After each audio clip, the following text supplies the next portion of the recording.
Magandang araw po sa inyong lahat mga kababayan at welcome back dito po sa PNR at eto nga mga ka-review natin. Ininsulto si Marcoleta. Nako po, Karen pinalagan ni Senate President Escudero. Yan mga kababayan, patungkol po riyan ang ating aalamin at bibigyan ng komento ngayong araw na ito. Pero bago po ang lahat, kung bago ka pa lang at di pa po nakapag-subscribe sa ating munting channel, please don't forget to subscribe. At palike na rin po ng video ito. Maraming salamat po. At eto na nga, simulan na po natin to.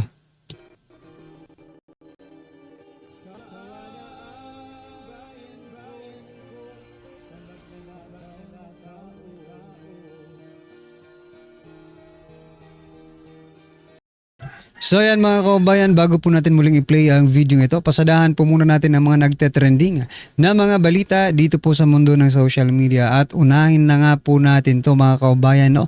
Bago po natin talakayin or pakinggan itong pagsupalpal ni Senate President Jesus Escudero dito kay Karen Davila, no?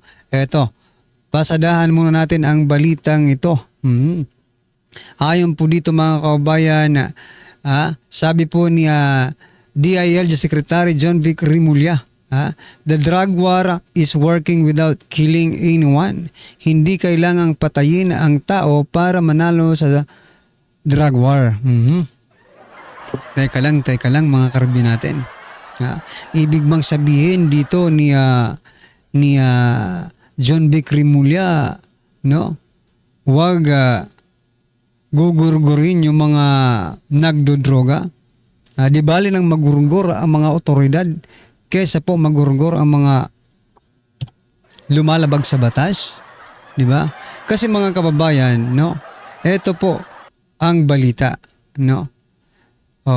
Ito pong sinasabi niya noong July 30 po ito, mga kababayan, kahapon. So ito namang balitang ito noong pong July 24, 2025, sabi po dito, PDEA agent nasawi matapos mabaril sa ulo sa bypass operation. Di ba? Nasaan ang hustisya mga kababayan? Di ba? Kasi mas pinagtatanggol pa ninyo no? Mas dito po sa there is no drug war actually, mga karibin natin Wala naman silang diniklarang drug war. Di ba? Pag sinabing war, may ano talaga yan. May masasawi, di ba? Pero mas maganda sana kung hindi sa hanay ng mga otoridad tulad nito mga kababayan. Di ba?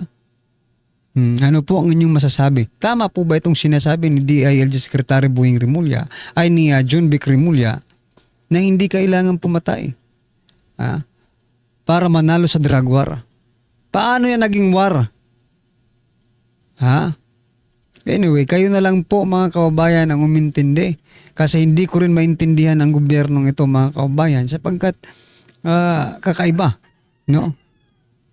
Sabi nga dito sa mga nagko-comment, sabi po dito, isa pa tong wala sa realidad. Bangag din to gaya ng amo niya, sabi no? Tama, okay lang maubos ang sandatahang pulis at alagad ng batas basta hindi nasasaktan ang mga pusher at talamak na adik. Bravo, John Vic. Kita nyo na yan. Yan po ang sentimento ng ating mga kababayan. Sana nakikinig po kayo.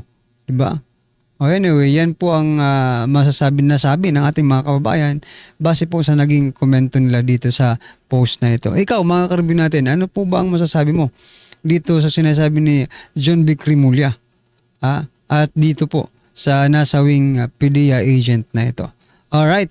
Ito pa mga kababayan, pasadahan din po natin ito. Ito na po ang resulta.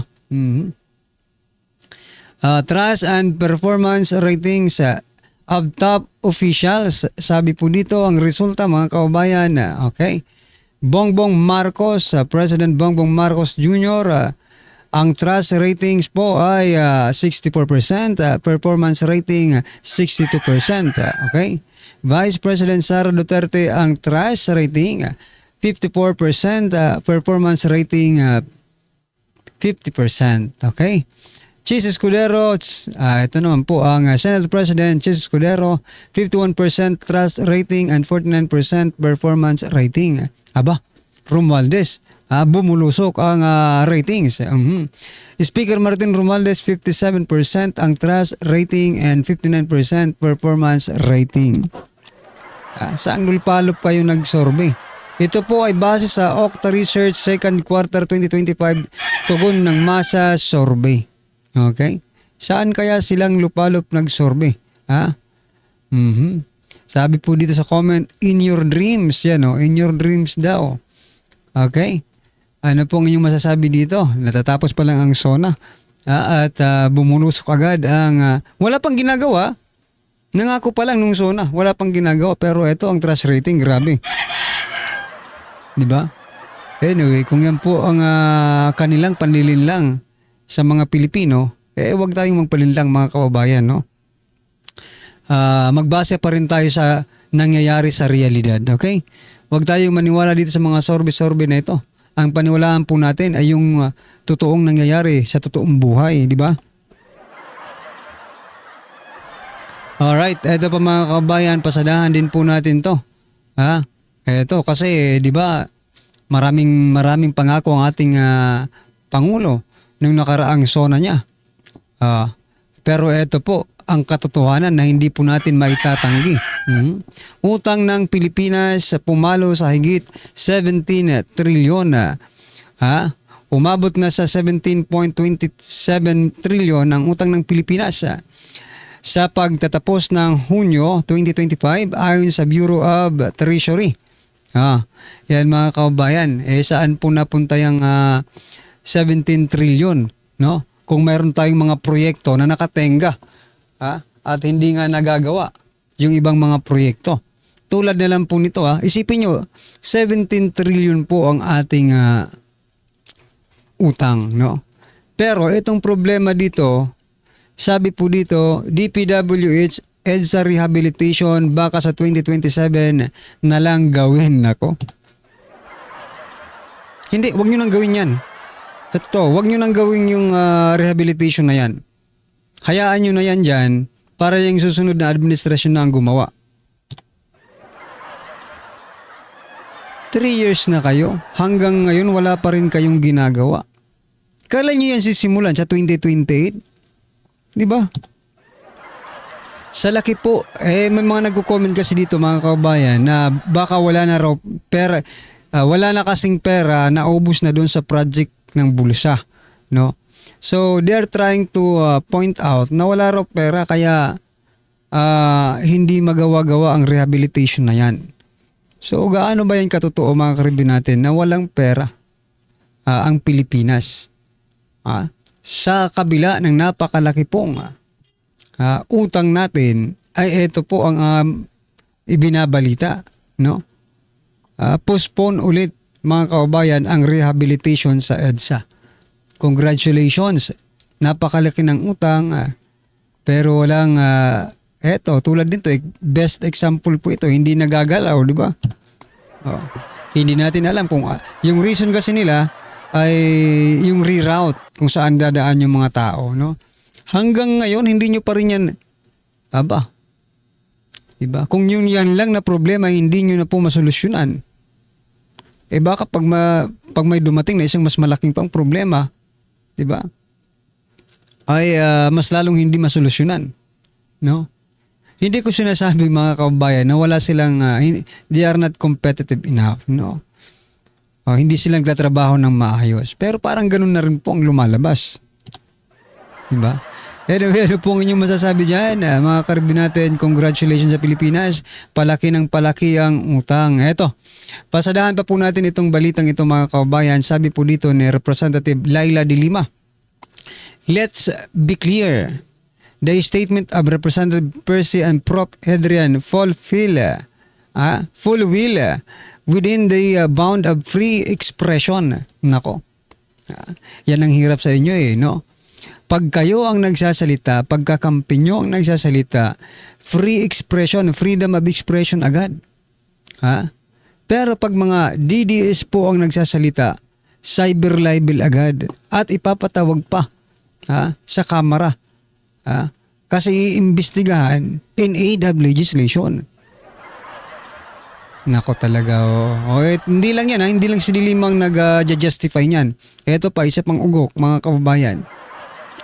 Sabi po dito, sabi naman po ni Representative Chel Jokno ng Akbayan Party List, we stand with Representative Sidania and Prof. Richard Adriana. Ipinaglalaban natin ang karapatan ng bawat Pilipino sa malayang pagpapahayag. Nako, sino pinagluloko nyo?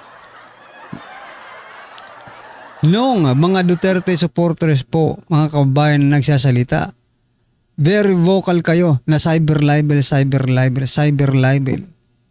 Ha? Even ka doon, di ba? Tinira niya ng mga vloggers na cyber libel. Pero ngayon mga kababayan, sila naman po ang nasa hot seat ng cyber libel. Ay hindi, malayang pamamahayag lang yan. Malayang pamamahayag. Nasaan po ang hustisya? Ha? Yun lang po ang gusto nating ipaalam dito. No? Kapag Duterte supporter ka, whether or not you are telling the truth, cyber libel yan. Dito, sa kanila. Diba? Palagi. Free expression, free speech, diba? Malayang pamamahayag. Nako po. Ano po ang masasabi nyo dyan, mga kababayan? I-comment nyo na lang po. At eto, i-play na po natin ang video at bigyan po natin ng reaksyon. Eto na po. Nako po. Eto si Karen Davila Botata. Di ho ang naging sagutan nitong si Senate President Chis Escudero at nitong si Karen Davila. Kasi yung ibang mga kritiko nitong si Senator Rodante Marcoleta, kinu-question yung pagiging baguhang senador niya, bakit daw ibinigay sa kanya yung Blue Ribbon Committee, gayong napakarami namang veteranong abogado sa Senado. Bakit ito daw si Senator Rodante Marcoleta ang pinahawak dyan sa napakapangyarihang committee na yan? At isa na ho dyan, yung mga pinklawan at dilawan, kinu-question ho nila yung desisyon na yan ng pamunuan ng Senado. Okay, now let's talk about the Senate presidency. You having 19 votes, am I correct? 19.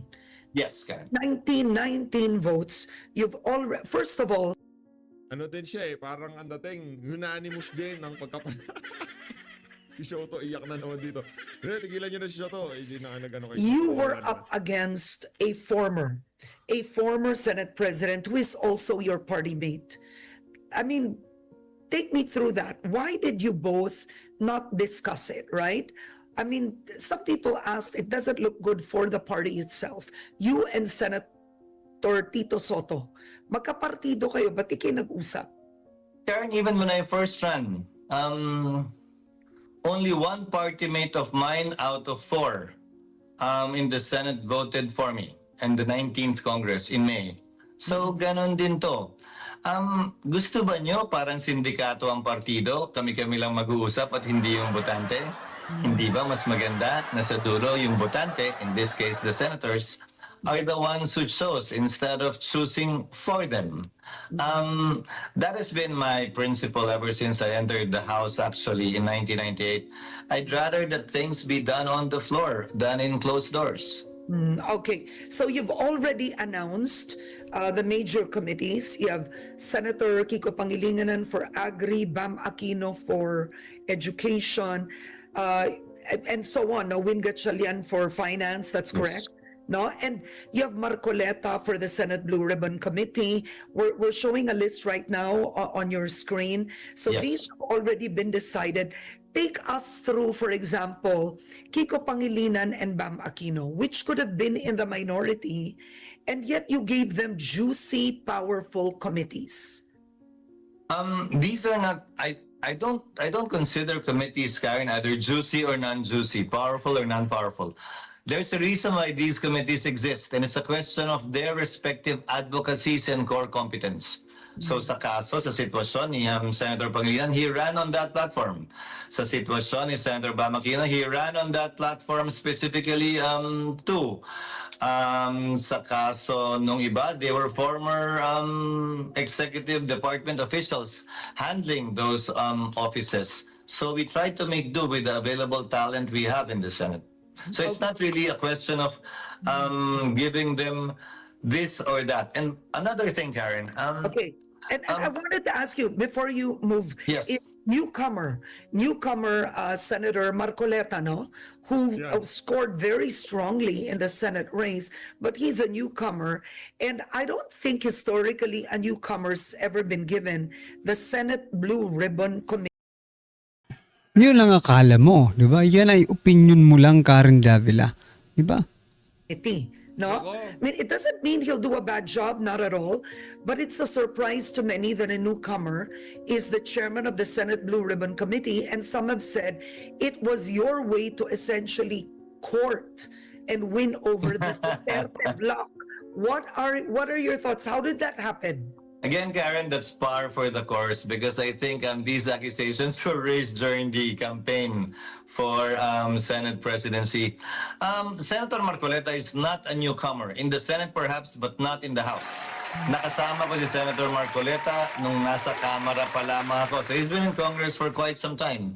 He's a litigator, he's a practicing lawyer, and I think neophyte or not, he will do a good job as the Blue Ribbon Committee chairperson and raise the flag of the institution through his stewardship of this committee. So mga kaubayan, ang pinilalabas dito ni Karen Davila, baguhan lang talaga siya, Senator Marcoleta.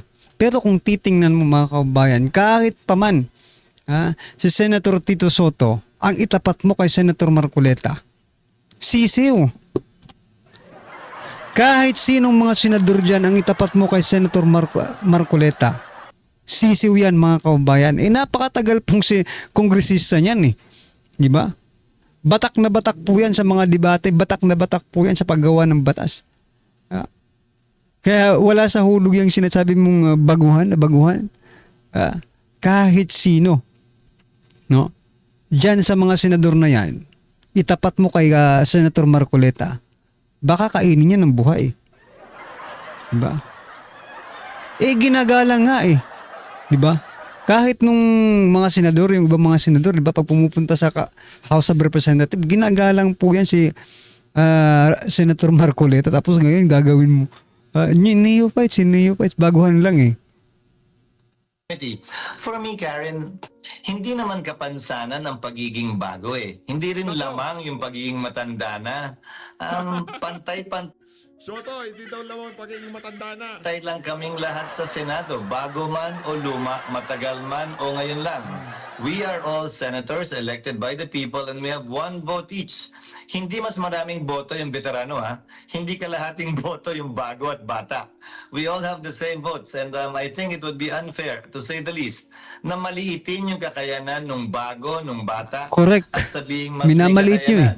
automatic yung mas nakatatanda o mas matagal nang nanilbihan. So yan mga kababayan, palakpakan po natin. Minamaliit nyo si Senator Dante Marcoleta. Well anyway, sana ipakita ni Senator Marcoleta dito sa mga kritiko niya, no? Yung pangmamaliit nila ay hindi dapat nila ginawa. Alright, mga kababayan, na naman po ang inyong reaksyon, opinion patungkol po sa video ito, ay comment nyo na lang po sa baba. Para at least alam po natin mga kababayan ang inyong opinion. Maraming salamat po. Please don't forget to like the video. Maraming salamat po.